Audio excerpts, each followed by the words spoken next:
Sabe aquela pergunta simples que, de repente, pode mudar tudo? Mas como? É exatamente isso que a gente vai desvendar hoje. A trama da pesquisa. O processo que pega uma faísca de curiosidade e transforma em conhecimento de verdade. Essa é a jornada da descoberta. E a nossa aventura começa agora. Já parou para pensar nisso? Como é que uma pergunta, daquelas que surgem do nada, de repente se transforma num estudo sério, em ciência? Pois é exatamente essa transformação que a gente vai explorar, porque pesquisar, no fundo, não é só uma tarefa, é uma aventura.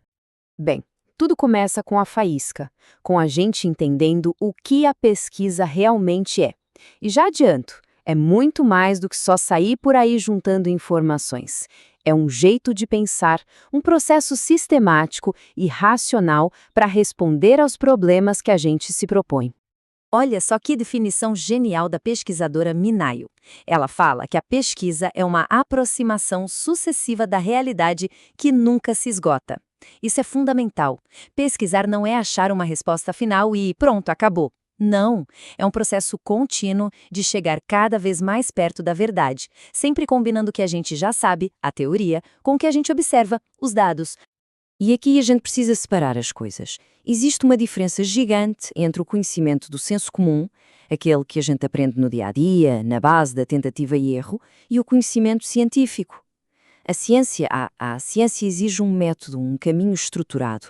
Ela busca ser objetiva, verificável, comprovável. É a passagem da experiência pessoal, do eu acho que, para um procedimento rigoroso. Ok, então já entendemos o que é a pesquisa. O próximo passo é definir para onde a gente quer ir. Qual é o objetivo da nossa jornada? Essa pergunta é crucial, porque a resposta define todo o resto. Pense nesses 3 objetivos como se fossem rotas diferentes num mapa. A gente está querendo desbravar uma área totalmente desconhecida? Ou talvez a gente queira pintar um quadro bem detalhado do que a gente está vendo. Ou quem sabe a gente queira entender as forças que moldaram aquele lugar, o porquê de ele ser assim. A escolha do caminho define as ferramentas que vamos usar. E claro, essas rotas têm nomes técnicos. A pesquisa exploratória é para quando a gente está desbravando um tema novo. A descritiva é como tirar uma fotografia da realidade, detalhando um fenómeno.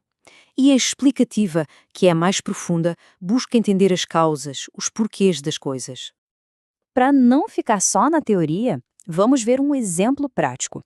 Em um estudo sobre o uso de cartões de crédito por idosos, os pesquisadores definiram o objetivo desse jeito: descrever as características dos usuários. Percebe? O foco não era explicar por que eles usavam, mas sim quem eram e como usavam. Uma pesquisa descritiva na sua essência. Com o nosso objetivo bem definido, a gente precisa de um mapa. E a boa notícia é que existe um roteiro bem estabelecido para nos guiar do início ao fim, garantindo que a gente não se perca no caminho. Esse mapa, adaptado de Kivy e Campenrode, tem um fluxo de 7 etapas lógicas. Tudo começa com a questão inicial.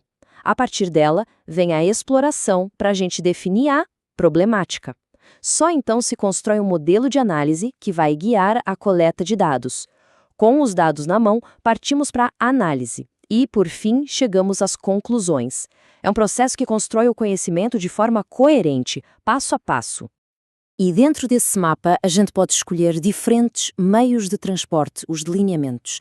A gente pode fazer uma pesquisa bibliográfica, mergulhando no que já foi escrito, pode fazer um levantamento, o famoso survey, perguntando diretamente para as pessoas, ou pode ir a campo, para observar um grupo no seu habitat natural. Cada um serve a um propósito. Agora, chegamos à parte prática da expedição, a coleta de dados. E aqui, a escolha da ferramenta certa é absolutamente crucial para o sucesso da missão. Uma ferramenta poderosíssima é a entrevista em profundidade. É bem mais que um simples pergunta e resposta, é uma conversa focada.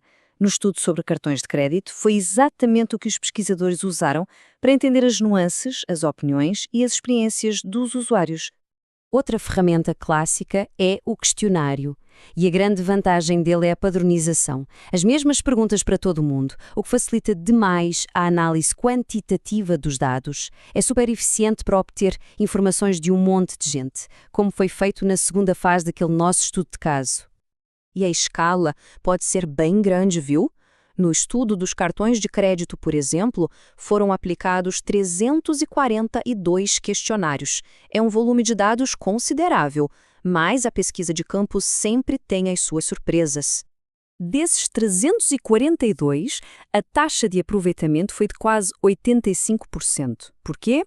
Porque na realidade do campo nem tudo é perfeito. 52 questionários foram invalidados por erros ou falta de preenchimento. É um lembrete importante. Toda pesquisa precisa planear e já contar com essas perdas. Depois da longa jornada de coleta, finalmente chegamos ao destino. A análise dos dados e a conclusão. É aqui que a mágica acontece, onde a informação se transforma em conhecimento. Analisar não é só calcular médias e percentagens, não. A verdadeira descoberta acontece quando a gente conecta os novos resultados com o que já se sabia. Os nossos achados confirmam ou desafiam o conhecimento anterior. Eles adicionam uma nova camada de complexidade. É nesse diálogo com o que já existe que o verdadeiro significado emerge. E, por fim, a conclusão. E ela não é só um resumo do que foi feito. Ela tem que destacar o que foi descoberto. Qual é a grande contribuição? Que peça nova foi adicionada ao quebra-cabeça do conhecimento? É a resposta clara e direta àquela pergunta que deu início a tudo. E assim, o ciclo recomeça. Como bem disse a Minayo, a pesquisa é um processo permanente. Cada resposta gera novas perguntas. O fim de uma jornada é, na verdade, o ponto de partida para a próxima. Então, a pergunta que fica no ar é: qual será a sua próxima curiosidade a se transformar em ciência?